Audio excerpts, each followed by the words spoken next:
I am California of the past. I am California of the past. I am California of the past.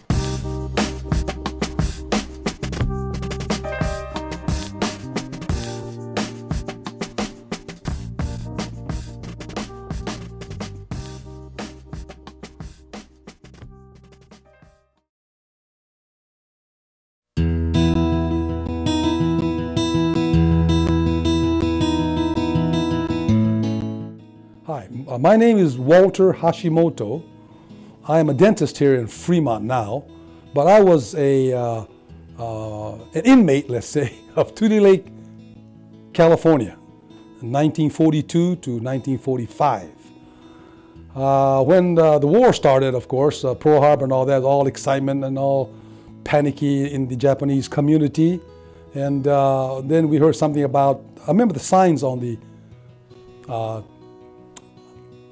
a telephone pole saying all Japanese descent will be evacuated, etc.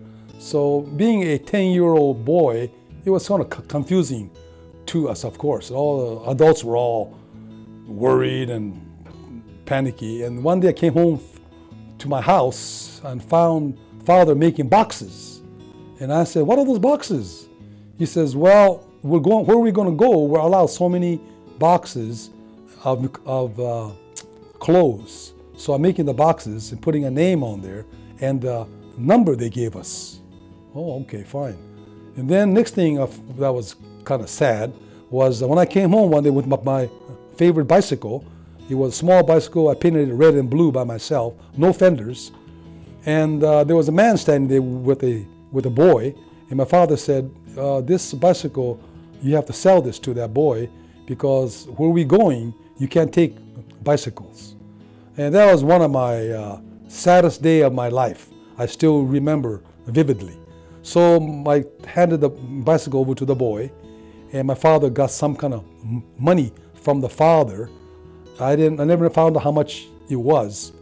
And then they loaded the bicycle on the back of the pickup truck, the old pickup truck, and then they drove away. And I watched the pickup truck drive away, very sad. So I found that was my saddest day. Then we one day had to go to the park, line up and sign in and get a name tag and boarded a train that went north from this town we were there in Marysville.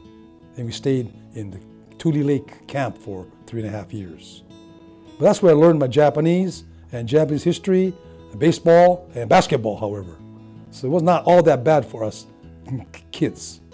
So after we came home from camp, luckily my father couldn't find a job down in Los Angeles. So we had an old house that was still, we didn't sell. So he had the car on blocks. So he put the tires back on there again. He came up and picked us up.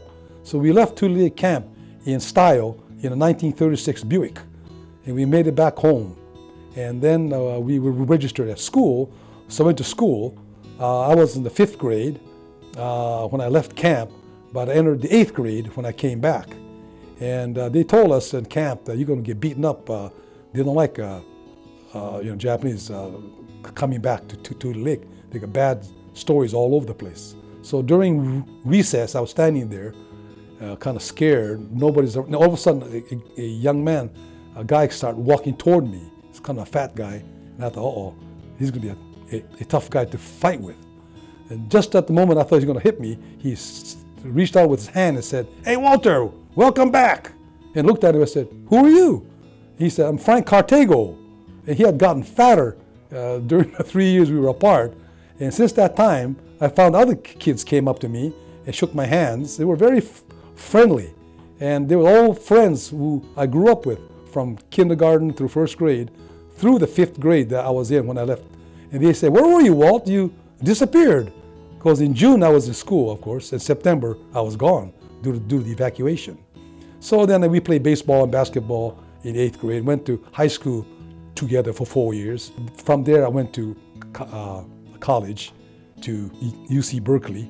And then I went to the University of Pennsylvania, a dental school. And then I went to U.S. Air Force as a dentist and spent 3 years in Japan, which was a great deal.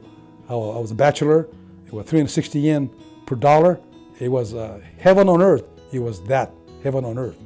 I brought back a very expensive Japanese back scratcher, however, my wife.